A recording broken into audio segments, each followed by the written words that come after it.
Hi there, good to see you again. So today is a 3-layer day, but we can't let the cold slow us down.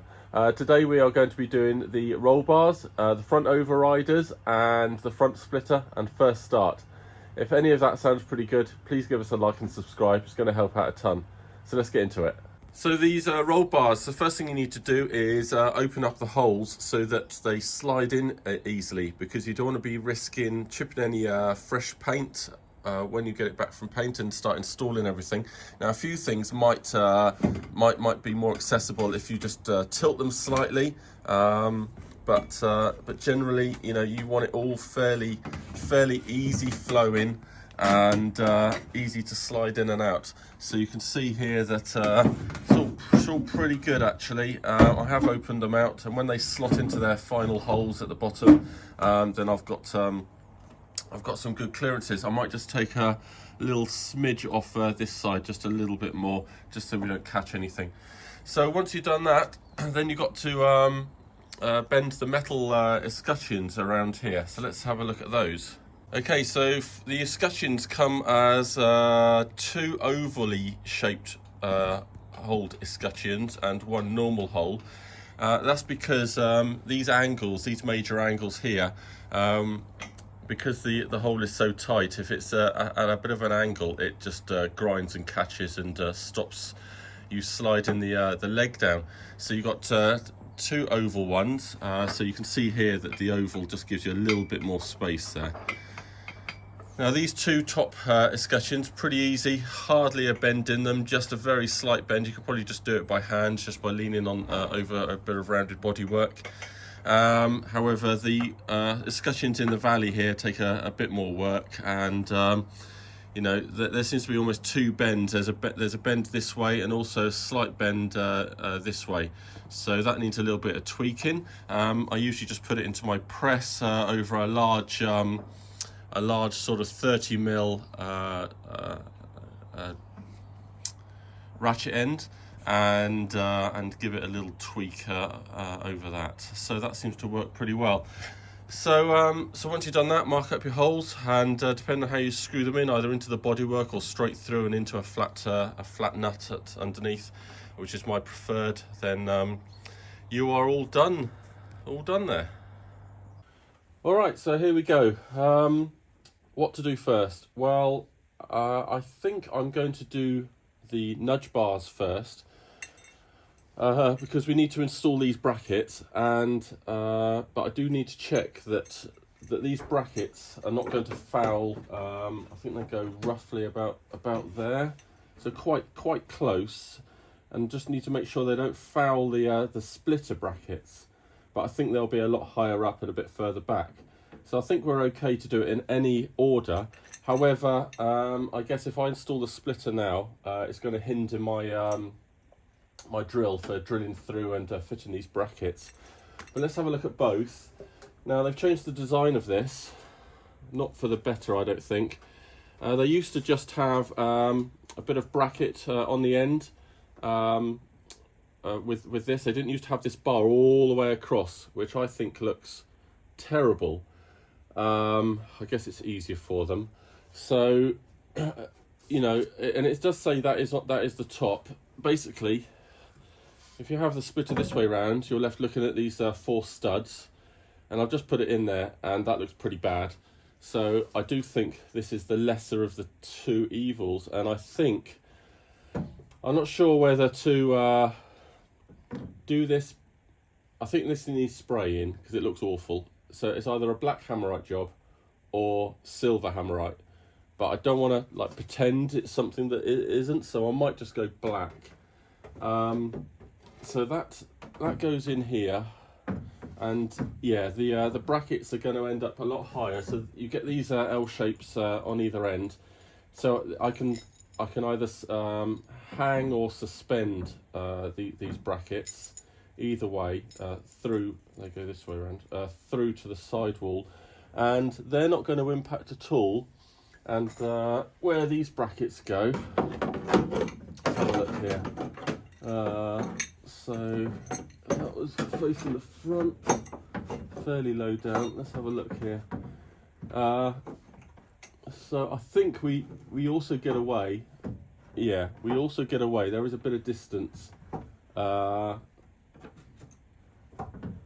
they don't impact the side of the splitter either. So I think we can just go ahead and install those, and then we'll do the splitter afterwards, because that will be going approximately halfway and then just about 5mm back, so it's not banging on the front of the body there. So that will be like that. And yeah, this bar is pretty awful, but it's quite dark back there, and it's only reflecting black because of course the black radiator and the black nose paint inside. So I think we will just spray that black. So that's for in a minute. So what we're doing now is these nudge bars, which I've never done before. So first of all, the orientation, big fat bit at the bottom, and there is a bracket, and that has to be on the lower sort of half. So these boys, now they're pretty good quality. They have been QC'd, but I'm not sure if you can see that on this one. This thread is which I've inserted. It doesn't come with threads. You have to get some 10mm bar, or is it 8mm bar? Whatever. This is actually going off at a slight angle, which shouldn't impact us too much, because of course the entrance holes have to be a little bit bigger anyway for our chrome pipe that goes over these. So I'm not too bothered about that. So I've just cut some old bolts down so I didn't ruin my threaded bar. And I guess I'm going to screw these bolts in, or cut them shorter, until I've got the correct distance that I want around this nudge bar. And it does have to have a slight downward orientation as well, because the nose is angled anyway. So I'm going to take the threads in a touch, get this all nicely evened up around the mouth of it, and then we can mark where we might like the holes. Hopefully they're all in good places. So let me just do that, and we'll be right back. So we're just a little bit closer now. I've wound these in. I think this is quite a good idea, actually, putting these studs in there, because they do act as decent spacers. But as for lining it up, it's all pretty awkward. You know, the body isn't 100%, maybe the nudge bars aren't 100%, so you just have to go aesthetically with what you think. So I think I've got pretty good gap around, and we just have to tweak it a little bit left and tweak it a little bit right.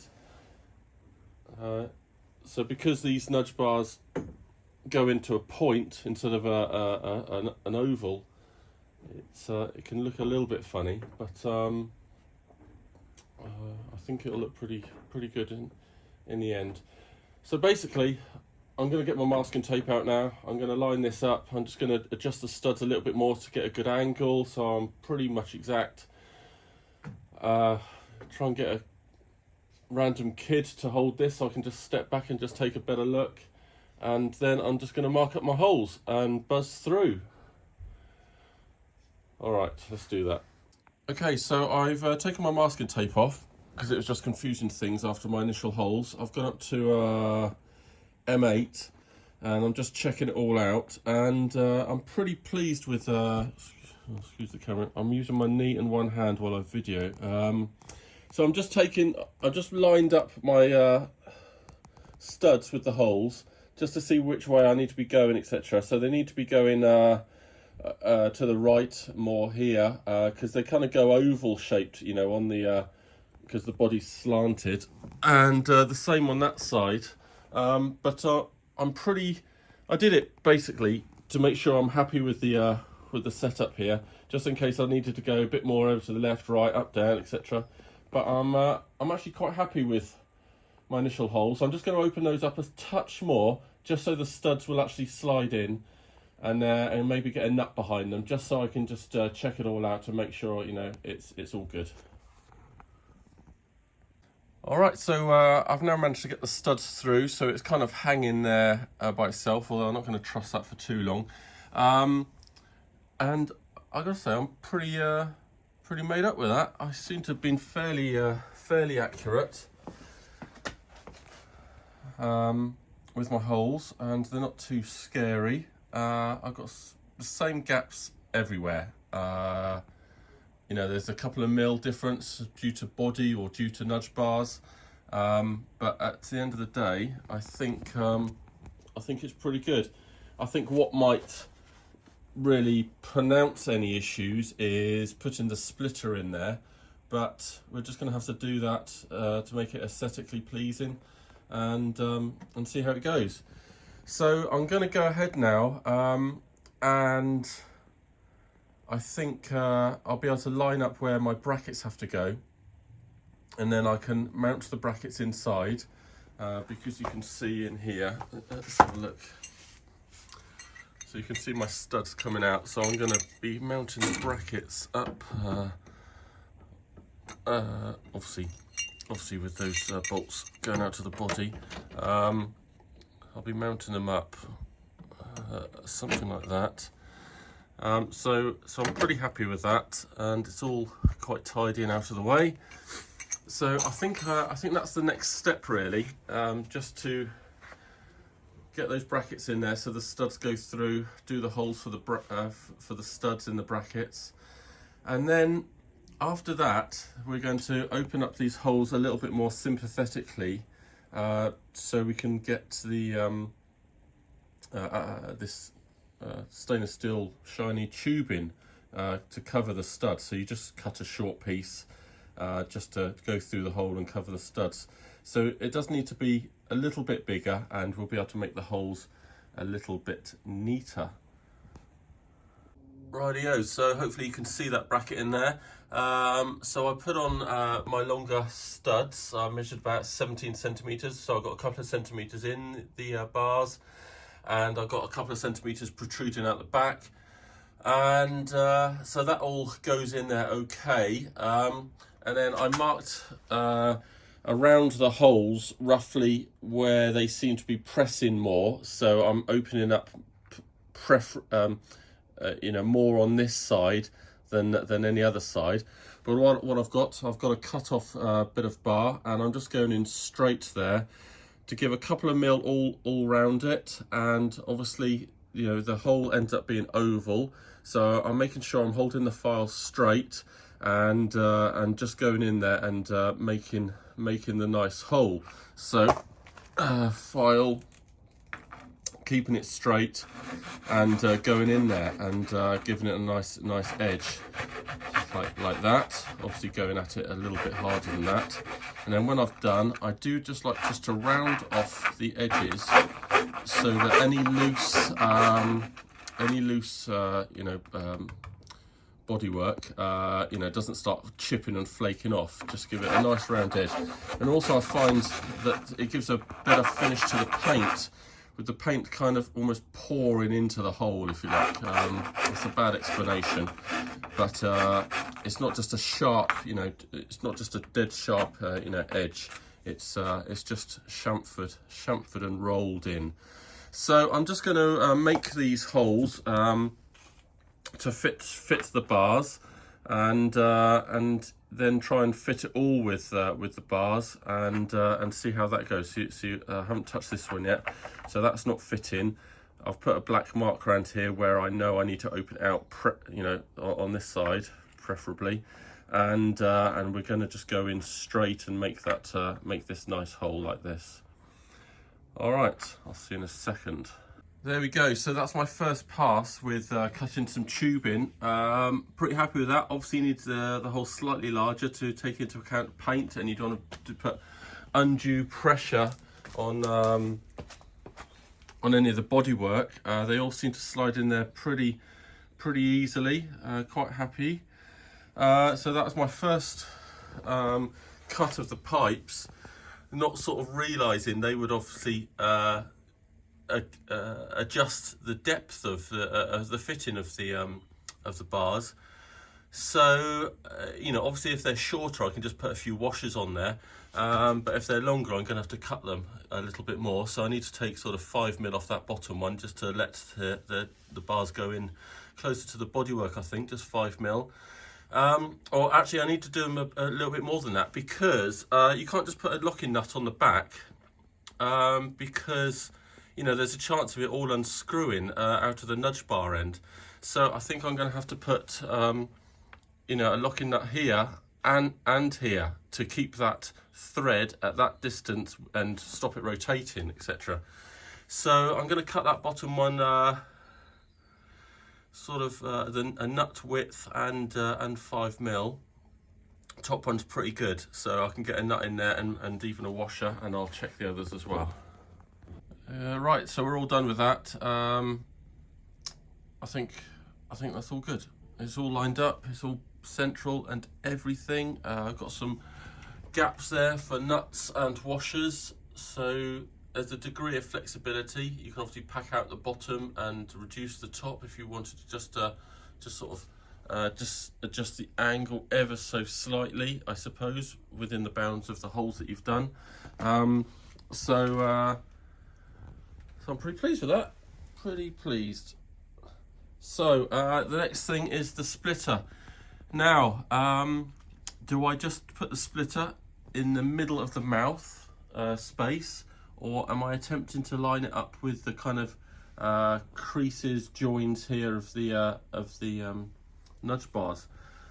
I'm not really sure. I think it's really just got to go in the middle of the mouth, because of IVA, it's got to be in the middle, so that 10cm sphere can't be inserted. So I think we're going to remove this so I don't scratch it, and have a look at doing the splitter. So it's done. No video of that, just because I didn't have any spare hands. Basically held it where I thought it looked good. Quickly sort of roughly marked some holes for the brackets before my hands gave out, and that was it. So so I think it's pretty good. Obviously the mouth of the car is not quite accurate, so we have some adjustment to make it aesthetically pleasing, although I've got to say I'm pretty happy with that. You know, there's things that you can do. You can stick a washer above or below the fixing in the wing to raise or higher that side of the splitter, or you can slightly elongate the holes for the brackets in the wing here, and you can adjust it up and down very slightly. So so I think that should all look bloody good when it's all been painted and all reassembled. Yeah, that's something that you've got to do. Take all this stuff out before paint. Right, what's next? So with those bits out of the way, we're really putting the car back together again now. You'll have noticed that I've built the whole car these last couple of months, no wheels on, so it's possible you don't need to move it at all, as long as you've got it in the correct sort of position in the first place. And indeed, there's no need to put wheels on and off. You get under the wheel arches so often for wiring looms and plumbing and all sorts of things, so you know, just keep them off until the last moment, saves scratching them, etc. So we're heading towards first start. I'm not going to put the bonnet on because we need that, you know, easily accessible in case there's any minor kind of oil leaks, coolant leaks or something. By the way, that's just protective covering. That will be coming off later. Could put the boot on, but it's tucked up in my rafters at the moment, so I'm not going to do that right now. Still got to do the exhaust. I'm just waiting for the gaskets and just putting the dashboard and stuff together. So just to see how that looks, I just put the wiper motor back in, because of course I need to check the electrics and make sure things are all rotating the right way and things. So that's kind of what I'm doing now. Basically my plan is, once the exhausts are put on with the gaskets, then I'm going to hook up the dashboard and just turn on the electrics and make sure the wiper turns the correct way, otherwise that will be coming out quick smart. And then obviously lights, indicators, make sure they all work. Of course I've got to just wire up my fog and reverse, so I'll do that in a sec. But tantalisingly close, so that's just where I am now. But I'm going to put the wheels on because I have no need, hopefully, to get underneath the arches. All right, with all the shiny stuff done, now to catch up on some unfinished jobs. And it's really worth just doing these in the first place, otherwise it's really quite a drag to come back and look at them. So I've now scraped away some powder coating on the underside of this long 8mm bolt, so that's all earthed correctly. Done my breather pipe there, so that's good. I'd forgotten to plug in the actual ram on the electric handbrake, so that's that. Now the instructions have a picture of the wiring, and it's on its side, and it says top is positive and bottom is negative, so that's why I've done those two there in that way. Hopefully that's the correct way. I put a bit of slack on there. I just don't like cutting things too short, just in case of some sort of rearrangement. All right, so we're getting there, getting the steering column in, you know, getting ready to bring the dashboard out, so that's all happening. But onto brakes, no, exhausts, onto exhausts. Right, so I've got my exhausts here. AK actually set these up and cut the holes in the body, so hopefully they're all still in the right position and everything. If you you can see here that AK have welded a nut on there, which is great. So I've got to be using, you know, one of these locking type washers to go up through there when I put it on. If you don't have threads or bolts like that, then I highly recommend these Binks lock-in nuts. They're great. They do undo, but you know, if you want them to undo, but otherwise they will stay locked in place, which is fantastic. So so I've got a nut on here already, so I'm going to have to use a lock-in washer. And this one, I've got a thread on the manifold, so again I'll be using a bolt with a lock-in washer. Now my first Cobra passed IVA, no problem at all, first time.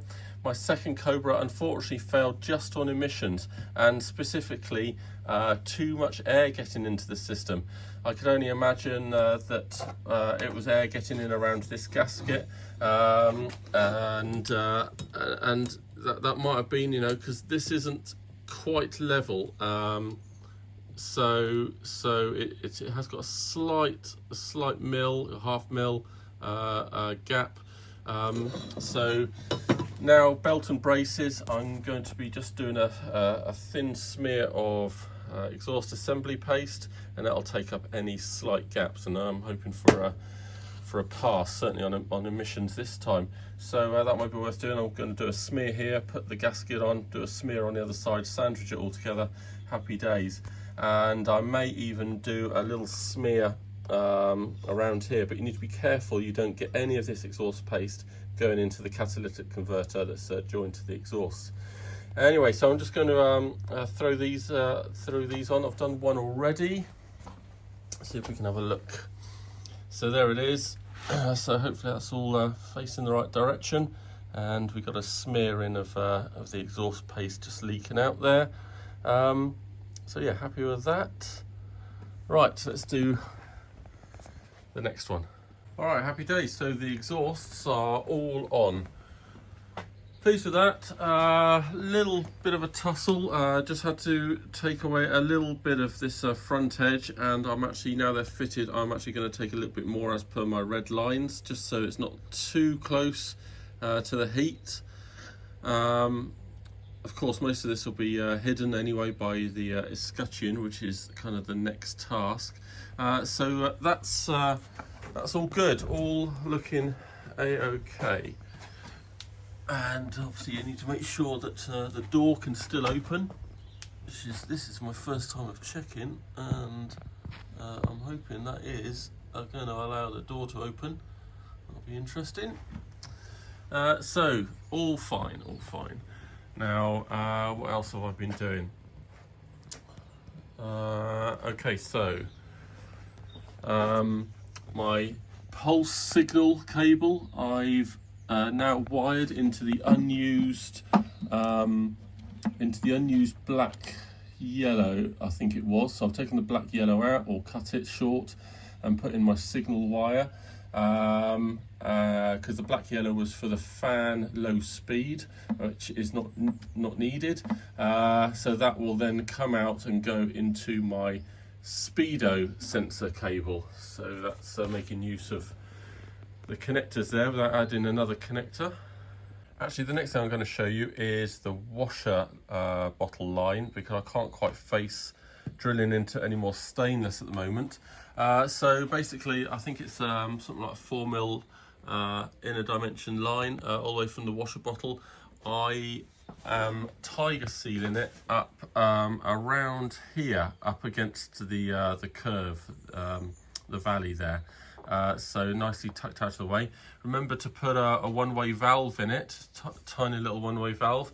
Talk about one-way valves, you also need one in your brake servo line as well. Make sure it's facing the correct way, just like the washer bottle, just so the fluid doesn't run all the way back down, and it kind of holds it in the line. So I'm just going to tee off there to the first washer. A little bit of slack, because you need to be able to undo it and take it off. There seems to be two kinds of rubber. I had quite a hard rubber last time, and it was quite a pain. This is a much softer rubber. Hopefully it'll stick to the RTV silicone a little bit better and stay stuck underneath the body. And this softer tube is also much easier to pull on and push, pull off and push onto the little fixings here. So that's my next job. I'm going to let this bit dry, and then I can go around and stick it on the underside just a little bit further around. And the reason I'm doing that is because I also need to think about doing the bonnet locks. So it's you've got the bonnet locks that move, the handles move the locks underneath. However, they don't really catch. They're a little bit further away than the edge. So what you need to do is just install a small bit of metal sticking out a little bit so that the locks can swing underneath, and I'll show you those in a second. Okay, so I'm actually not going to do the bonnet kind of locks right now, because I can't be dealing with the bonnet in the way. So I will get back to those probably on the next video, because we're about to try first engine start. So I've just got it all hooked up. Let me spin you around. All just hooked up temporarily. Got my immobilizer in, got my ignition over there. That will be a hole over there, just behind the wiper. And then we've got all the dash and everything here. So it's all pretty good, I think. Now I've got fluids, got enough coolant. I've checked my oil, got more coolant ready to go. So that's all good. So let's see what's going on here. Okay, so when I first just filled it up just now, I do have a little slight leak here, so I need to be getting another Jubilee or Micolor clamp around here. It was only very slight, so hopefully another clamp around there will sort that out, but that was just when filling. All right, so got my electrics on. Oh, by the way, I've done my connector now for the boot light. Right, okay, so let's have a go here. Right, I'm just going to angle you down slightly, and if it doesn't start, we'll go through some troubleshooting, and if it does, I guess I'll wave you around a little bit and then just cut it off. Once you start the engine, it's preferable, if you've got no issues, to run it for at least 15 to 20 minutes. So it all beds in and you get oil all around it and everything, and that's as per Roadcraft, who supplied the engine. So let's have a go here. Right, so ignition, immobilizer turned off, red light has gone off. I can hear the fuel pump, which is definitely what you need first.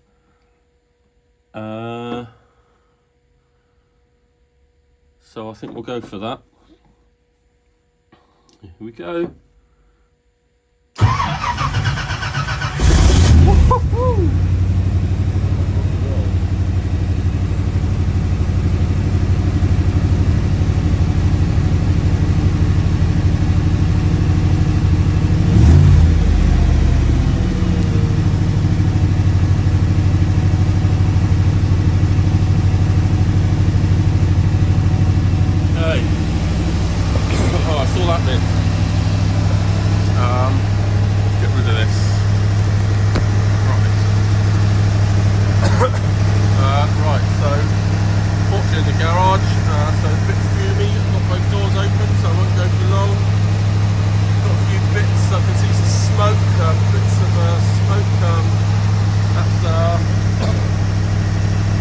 labels burning off, or maybe the paint that I put onto the manifolds on the headers.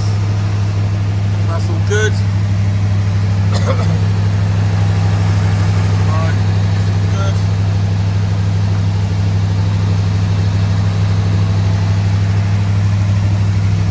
So now I'm just basically checking for leaks. Alright, so I've got a leak here. So I need to give that a bit of a nip up. Doesn't seem to be shutting down too much. Honestly, those hose finishers, sometimes they're good, sometimes they're bad. I might just have to get rid of a couple. I've got a little leak down here as well. Where's that coming from? Up this side. Okay, so we've got a leak up here as well.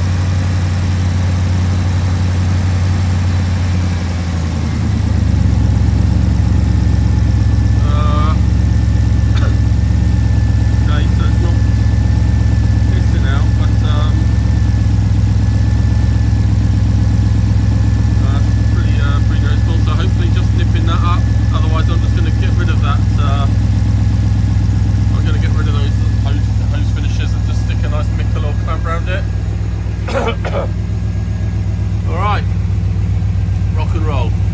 So I haven't bled my clutch yet, so I can't attempt to put it in gear. I did check it was in neutral before I started. So I'm going to step outside now and leave it to it for a little bit. Well, relieved is an understatement. Always a right result of the getting an engine start. So now we need to check out the rest of the electrics. So let's have a look at that and see if I can just do that while manhandling you here. So what I'm going to do first of all is just turn the barrel on here.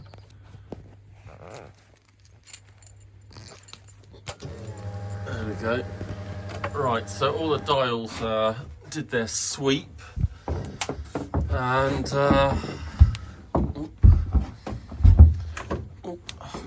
can hear the fuel pump still, so that's all good. So let's check out everything. High beam, it's good. Indicators, little side ones, one on the back, all good. Right, fan doesn't usually rely on anything else, so that's good to know that works. Obviously hazard should work, and that's all happening. Side lights, nice. So these side lights illuminate the dash, and then turn on the lights, which is good.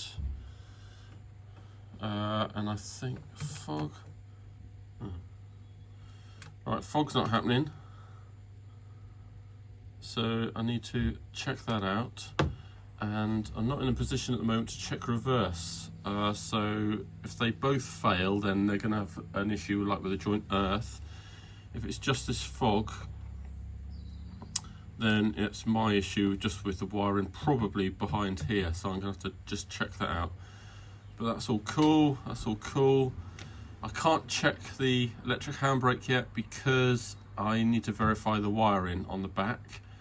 So I'm waiting for an answer back for that, so that's good.